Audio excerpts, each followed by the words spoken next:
Fantastic Four over and over again. It was one of the best things, though, like to give us a stem, like, because it's going to pay dividends in future movies. Yeah.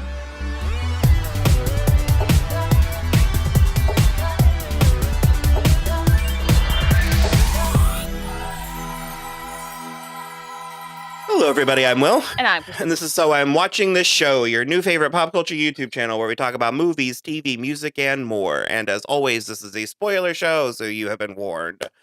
On today's episode, we're going to have a conversation about Marvel's latest movie, Fantastic Four: First Steps. Fantastic Four.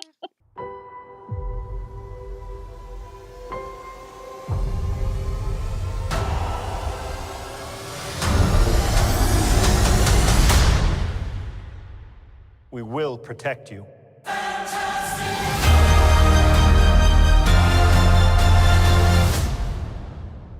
I'm also going to say cunty a lot, so maybe drop ready. Get the CVNT prepared. I liked it. Did you? Yeah, a lot. More than I thought I was going to, for sure. I mean, I started seeing, I was really, really nervous before. Because they've been doing... I had more faith, but you guys were... They were doing reshoots as of 6 weeks ago, and that was really... You were clenched teeth, white knuckles. Yeah. I also like all four of these people a lot, and so... I was putting a lot on that. Yeah. I've liked all the people in other movies that were bad. I think a lot of this is going to depend on where we go. I think if they manage to course correct, which I am encouraged with some of... Why are you... Well, because I think we're not course correcting. I think we're getting to this, whatever the next Avengers thing is, and then we're starting over. They're starting over. We'll see. I mean, those words came out of Kevin Feige's mouth. So... Well, we'll see what that means. Well, sure. I'm just really worried we're going to recast Captain America and Thor and, I don't really want that. And it doesn't need to be that way. And that'll get to, I will have the exact same Wanda conversation I've had in every one of these episodes for the past 2-3 years. But the point I was trying to get at is I think depending on where this goes, I'm encouraged by a lot of the buzz I've heard about the next 2 Avengers movies. And I am encouraged that they went ahead and pushed them 6 months. Yeah. That because it'll be a year and a half before we get another Marvel content, and I do feel good about that. The way that the point I was going to say, and unfortunately it is contingent upon where we go. Yeah, but I think that history will be kind to a lot of, not all, but a lot of Phase 4 and 5. I think the individual movies. There have been individual movies I've liked. But it's just been kind of a bummer watching them do nothing. Well, our biggest issue is we've been feeling like they weren't meeting the standards set by the previous movies, and also they weren't following through on what they were promising, what they were setting up. We felt like we were getting a lot of distractions, and things weren't. There wasn't there wasn't that forward momentum. But a lot of the individual projects, we were sort of like, that was fine. That was good. Even something that's generally not well liked, like the Marvels, I've now watched it 3 times. Yeah. And I kind of enjoy it. I like it. Yeah. And especially there's a category of movie that I find interesting, and it's movies that aren't necessarily good and aren't necessarily giant hits, but they serve their purpose and become part of the culture. And also Shang-Chi, we really well, sure. Yeah. But it's something like the James Gunn written Scooby-Doo movie from 2002 was a medium hit, and then it just sort of came and went, but it's a touchstone for an entire generation. And I think that that's really interesting, where it's for better or worse, some of these movies will end up shaping children's childhoods and informing culture to come. My thing with this movie, I think we were really tackling it from it's either going to be fantastic or it's going to be terrible, and it's neither. Is what I would say is it's good enough. Yeah, that is exactly how I would phrase it. Is I think it's good enough. It was as good as it needed to be to get me I'm no longer disgruntled. Sure. I was disgruntled 6 months ago. I would very sincerely, honestly say it was better than good enough. You think so? I do think so. And I think because I leaned over to you halfway through the movie and I was like, wow, it's really nice to see actors again. Because, like, Vanessa Kirby was doing it in this movie. Like, she was doing it. And her and Pedro Pascal were just, it was just so good together, such good chemistry, I believed their relationship. I believed her motherhood. I believed his slightly off, like, brain not being able to totally get all these places he needs to be. I thought it was good. Mm-hmm. Yeah. Also, I want to say the same thing I said about Superman, which even though this is hopefully ushering in some new stuff, it also felt very unburdened by the past of the MCU. This did feel like a fresh new thing. Part of it is because it does have this retro futuristic Jetsons style look to it. It's all very mid-century modern and cool. That was one of the best. Easily the best part, because the second thing I was going to say is this for me felt like a Phase 1 movie. Sure. Also, yes. Yeah. Specifically Captain America and Thor. Yeah. Those two, where it was, I could see how it could be and was going to be connected to a larger whole, but it felt contained and it felt appropriately epic in its own right. Yeah. And it was just sort of a light fantasy. It was just, it impressed me in the places where it needed to. I think that there is plenty to criticize. I do think that it is a little hollow or a little shallow, especially in the script department. And I think maybe that's where, because we've talked a lot about, there was like a lot of reshoots, and I'm not sure specifically what I think it is, but it does feel like the opening of this is a montage. Like, it's not really an origin story in that regard. We get their origin in here. But we do see, but they are properly established in this world. And there are like 3 or 4 side characters that largely only work because their actors are good. Yeah. And they have unique, interesting gimmicks enough that it, like, for instance, Natasha Lyonne. No, I agree with that. So it's like, I don't necessarily think the script was weak, but I think it either we needed to focus more on the side characters or we didn't need any side characters. Kind of, right yeah. now. Yeah. Where it's like she has 3 scenes. It's obvious that she's meant to be a love interest for Ben. Yeah, a love interest for Ben. She really only works because it's Natasha Lyonne. It's the balance between she looks really good, but also it's Natasha Lyonne, so what is she doing here? And it's that weird sort of like cattywampus where it's like... But also to go back to the thing you said before, it is very dependent on are we ever going to see her again? Sure. Like, if we don't ever see her again, then I'm going to be like, what the fuck was that? And like, why was she? And also Paul Walter Hauser as like, he was the same, where it's like, and it's stuff like that where it's like, I part of me loved getting just the weird glimpses of this world, like, because you said Jetsons, it's so Jetsons. I've kind of always wanted a live action Jetsons movie, and I've always wanted a live action Futurama movie, and I leaned over, I was like, this is kind of it. Like, this is kind of what I've wanted. And just the concept of the mole people. And part of my brain is screaming, you need to go back to that and explain that whole thing. Yeah. But then there's another part of my mind that's like, but you get what it is. Yeah, just like let it happen. Yeah. Well, in that way, it's kind of like The Incredibles. Which is Fantastic also great. Four. Yeah. But no, like, specifically, it's like the Rachel, I guess her name is. Yeah. Natasha Lyonne is playing a character named Daphne Blake. Well, she has an alliterative name, so I assume she's important from the comics. It didn't need to be anyone. There's no reason why, but I feel like did Paul Walter Hauser. But it only worked because it was someone. And the same with, is it Sarah Niles? Yep. She was apparently the CEO. I didn't get that. No, I was reading assistant the whole time. Well, before I looked at the Wikipedia, I was gonna be like Sue's teacher friend. Yeah, because they were in like a college. What are those called? Those like an auditorium. Yeah, where they do have like the college that was like the UN though. Oh, was it? I thought it was like a lecture hall or something. Like, that was important, like, to society. I didn't retain that part. And she was so intriguing, and the like 60s stuff suited her. She was so pretty and so noticeable. I think that there's a lot that you could criticize with the side characters and the way that we sort of like fast forward through the movie. But also it kind of worked. Because to compare it again to Superman, I really appreciated that. We get the montage and then we're just like in the movie. Mm-hmm. Like Sue's pregnant and then this like Galactus thing. And it's like we're skipping time and we're doing stuff and we're in space and then she's giving birth and then we're back and then everything is crazy. I saw some complaints like that they didn't use their powers enough. And I didn't mind that because I feel like that's something that can be over relied on. Yeah. And I would rather build up to power usage than have them be overpowered from the get-go. Also, I mean, kind of what are you saying? Because Sue literally beat a galactic celestial. That was the climax, though. I know, but she's using it a lot.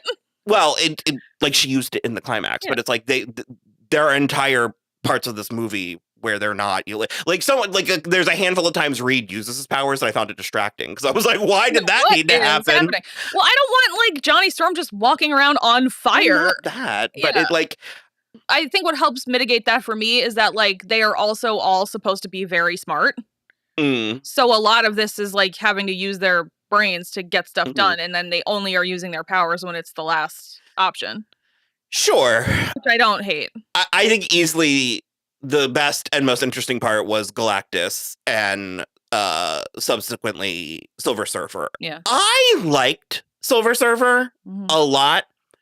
I'm still going to be critical and I wish we had gotten more. Yeah. And not necessarily more of her, but I wish that she was maybe a little bit cuntier. Yeah. Like, I wish she was maybe a little bit more, because she's very icy. Like, she's giving us very January Jones Emma Frost, and I want comic book Emma Frost, where it's like, well, I want her to be sort of relishing in it a little bit more. That's the thing, where I kind of wish she had been flirtatious back with Johnny, because she almost is. Almost, but it's not enough. They should have, like, because otherwise he's just, like, obsessed with this villain in, like, a flirty way, and you're kind of like, what's wrong with you? Well, and I like her arc, and I get that she's troubled, and I would like to believe that we're not done with her, but who knows?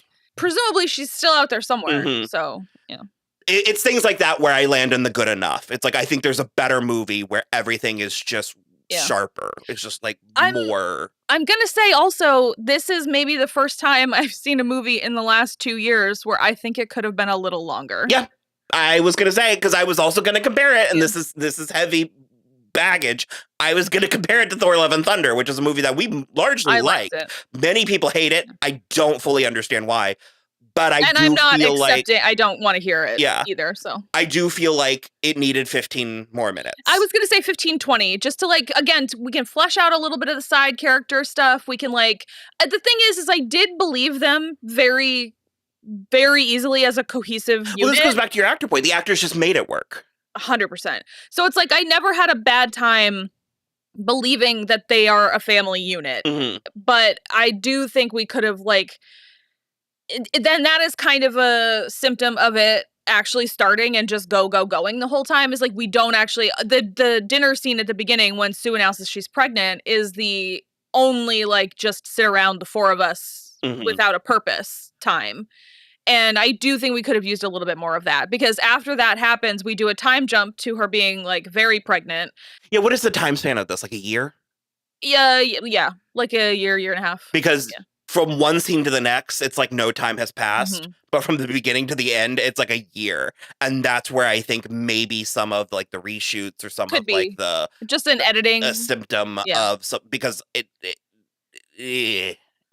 And I mean, I feel like I'm being nitpicky, but it's also, I'm just trying to explain what I was thinking as I was watching. To be honest, the less about her pregnancy, the better, because she did that thing where she made her belly invisible so you could see the baby, and it really creeped me out.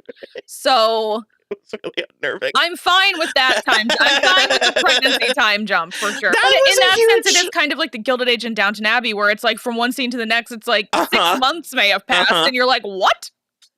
There was a little, I leaned over to you in the movie and I was like, there's a little bit more pregnancy body horror in this, and body horror in general, because at the scene at the end where Galactus is like ripping Reed apart. Yeah, that was pretty tough. I didn't care for that either, but there's a slight, it's not really a flaw, but this movie is about a baby. It hinges on this baby.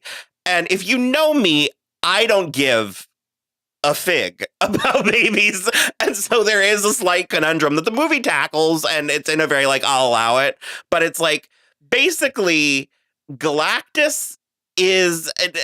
I'm jumping all over this because, like I said, I really liked Galactus. I liked all the stuff in outer space. Well, it's also Ralph Ineson, who's very cool and very good at his job. But, like, there's that sequence. It's, like, 3 kind of action scenes in a row where they, like, get in the spaceship and they, like, warp speed to that other planet. And then they wind up on Galactus's ship, and then they try to reason with him, and then they flee his ship, and Silver Surfer is chasing them to the black hole. Also, he induces her labor. Yeah. Body horror. Yeah. And they're trying to escape, and they they successfully trap Silver Surfer in a black hole for a month. Pretty cool. Then they whip around and use the Martian momentum to get back home with enough power. That whole scene, that was so good. It looked good. The outer space, one of the things I complain about a lot in these types of movies is when I feel like they don't feel lived in. Like, I don't get a sense of the shorthand that we use, the scale. Yeah. I can't tell how big anything is. I can't tell its relation to things around it. It's like, considering that it's just the vacuum, the vastness of space, and I felt it. Yeah. I don't know. I liked them floating all interstellar in the ship, like Galactus's whatever that worm spaceship thing he was on. It felt big in a tangible way. The way it was filmed, and almost every time we're looking at Galactus, we are looking up at him. Even when we're dealing in like not from a human perspective, even scenes where he's like invading New York, where the camera is still always like, and you can see him towering over buildings, and you're like, well, he's huge. It's like Godzilla. Or even like the 2023 live action Little Mermaid at the end when like Ursula gets all big and kaiju, we were kind of surprised and caught off guard by that. That's one of the parts where that movie really worked. And I got a similar sense here where it's like, we get better, like a lot of better looks at Galactus here than we do Ursula. But I still felt the majesty of it. Like his movements felt cumbersome. And I also like how he kept on grabbing the top of the buildings like they were support. For him. I think that was part of it that really helped me, actually. Well, and it's like, I sort of just got his whole deal without understanding specifically what was happening. Well, I said that last night too, where I was like, it was actually such a simple motivation and he explains it in the first scene with them, or maybe it's even just with Silver Surfer, but he's like, I'm hungry and I have to. Well, he's like cursed, I think he said. Yeah, and he's like, I have to eat planets, but the baby will sate me, will sate my hunger, and because it's like the baby's like all powerful, so something I guess like the baby would sort of function like a energy source for him. Which apparently the baby was like cloaking its own powers, because Reed and Sue were like the whole pregnancy were apparently trying to figure out what was going on with the baby, if anything was going to be weird with it because their DNA was weird. I just think that was actually like totally enough. I am super hungry for whatever mystical reason. That baby will fix it, and I want it. Well, but like, it's that good enough. It's that short story. It's like those who walk away from Omelas, where it's like when I like read it and it had like a profound effect on me. Where it's like it's about like a utopia where everybody lives in like peace and there's festivals and food and everything, but all of that is contingent upon one child being held in abject poverty and misery at the center of the city. And so there's kind of like, we can save the earth if we give Galactus our baby. And I do sort of like that, because I like that the movie tackled it head on.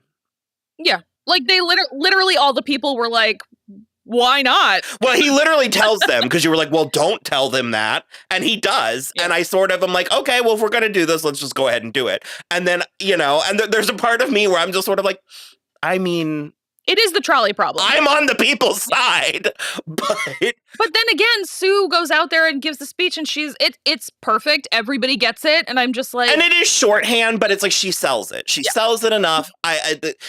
Movies require an element of you need to be able to suspend disbelief. Mm-hmm. And I feel like in the 2000s, largely because special effects became so sophisticated, we got really tripped up, gummed up in this obsession with realism in every possible way. And there are just times in movies where I don't mind that it's fiction. I don't mind that it's a story. I don't mind that it's a dumbed down or simplified version of reality. And there's just a handful of I'll allow it. I'll allow it. And I think that falls back on, again, the actors, the performances that, like you said, that was kind of the first thing you said. And I think there was a handful of places where this movie was straining under the weight of its conceit. And Vanessa Kirby rolled up her sleeves and was like, I got this. She's okay. I love Pedro Pascal, and I think he's very good at what he does, and he's been picking good roles. Her and Joseph Quinn kind of stole this. Yes. I love him.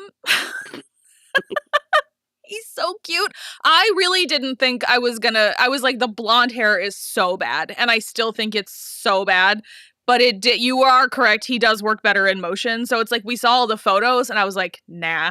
We were talking last night on the way home, and I was like, I don't find him all that attractive per se, especially in pictures. Like still like an image of him. But it's something I noticed in people when I was like in high school, where it's like there are sometimes people are charming or charismatic in a way that a single photograph can't capture. He's just got that it factor. He's charismatic. He's very good on camera, and I thought he and he kind of has like a pew pew quality, shoot from the hips. Because also it was like I remember how like womanizer Chris Evans was in the original too, and it is. We do get a couple of comments that he is. It's comparable without being the same thing.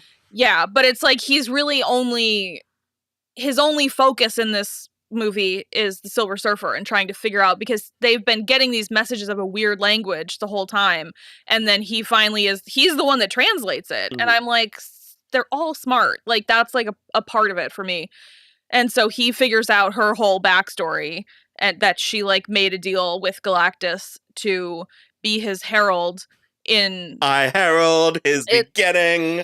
I herald your end. It was great. I herald Galactus. I herald his beginning. I herald your end. I herald Galactus. They were like, drag queens are going to be using that in the opening of so many numbers. Like, absolutely. But yeah, that was really interesting to me that he was the one that was able to figure that out. And then it was a really good backstory for her.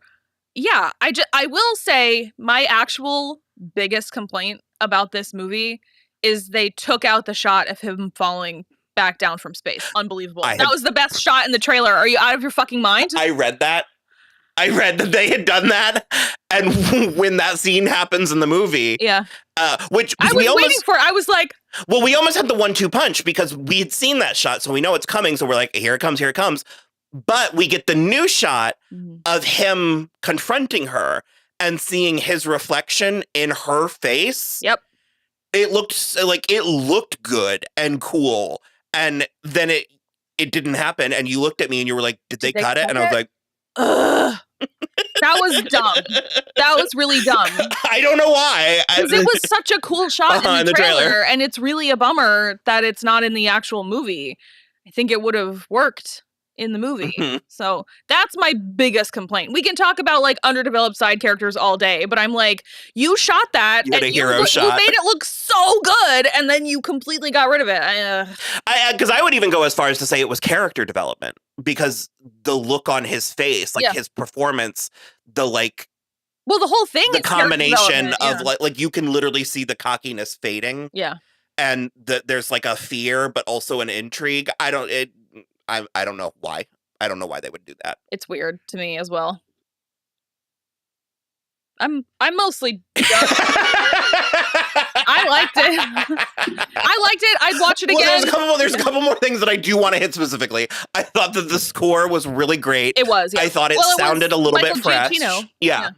but I thought it sounded a little bit fresh, and I thought that the design, the sets, because it is very 60s and it is very mod, but it also feels like a thing on top of that. Yeah. Like it feels Fantastic Four, whatever that means, you know? I really liked, there was like a lot of color blocking. There was a lot of primaries. Yeah. Like, well, blue, orange, white, and gray. Like, and I really liked their build, just the space, the scale. Like, again, when they're hiding the baby from Galactus, and Herbie is like trying his very best to take care of the baby, and you just kind of see Galactus come in from behind, and he's so like not genuinely scary, but there was like 4 times in this movie where I went, ah! Yeah. Like, and it was like the quietness with which he was coming in. Yeah.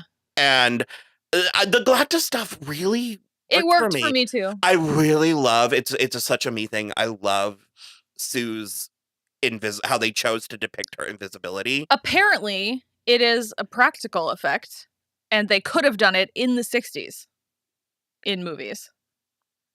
I need you to explain. Well, I'm gonna have to find it. It's like prismatic, but it's more like the red, green, blue. It's like when you would get too close to the old TVs and you can see the little lights. Yeah. There's like a red, green, blue halo kind of around, like a prismatic. Yeah. Matt Shackman says the visuals of Sue Storm's powers were created using an optical effect. That's really kind of all it is. It says her powers were an optical effect that you could have done in the 60s, and we used video projectors and things to create it. That's what worked. That's why this worked. I have a thing on my Instagram where I save like I call it magic effects, but I save any kind of like optical anomaly that I think is interesting, like water light fractaling off of water and stuff, where I'm like, why aren't special effects, they've gotten so powerful. It's a very Jurassic Park, just because you can doesn't mean you should. And it's like, why aren't we studying nature, or why aren't we studying, like, use CGI, like use the tools that we have, but why aren't we utilize? I'm at a loss, because that's brilliant, and it's what makes it. It's what made this work, is because I felt like I was seeing something I hadn't seen before. That's the thing that bums me out, is I'm like, use CGI all day. I don't care. You can use it to enhance. Use as much CGI as you want, but it's like there's a reason why practical effects were invented and used for so long, and it's because sometimes that's what you need to do. You sometimes need a practical effect or like a practical set or anything, or else everything turns into soup. And I think this movie did not look like soup. So I liked that a lot. And I did really love, because as we mentioned, Sue does end up saving the day, which I actually think works. Like I'm sure some idiot somewhere can claim that it's like woke or MCU or whatever, but a mother harnessing super strength to save her baby, obviously, doesn't. The dad stands over there going, "You're doing too much." Are you kidding? It was perfect. And Vanessa, like, I was surprised she didn't pop a blood vessel in her eyes. Yeah. Like, she's like, she literally pushes him into a black hole, or into it was really cool. And I think that there's plenty to criticize if that's what you're looking for. But like I said, why are you looking for it? Because people aren't enjoying where this is going, and the phase 4 and phase 5 has felt like a mess. I mean, obviously, yes, we've complained about a lot of stuff, but why are you trying to be mad? They're heralding the end. But no, I stand by. My pull quote is good enough. Fantastic Four first steps. Good enough. Fantastic Four.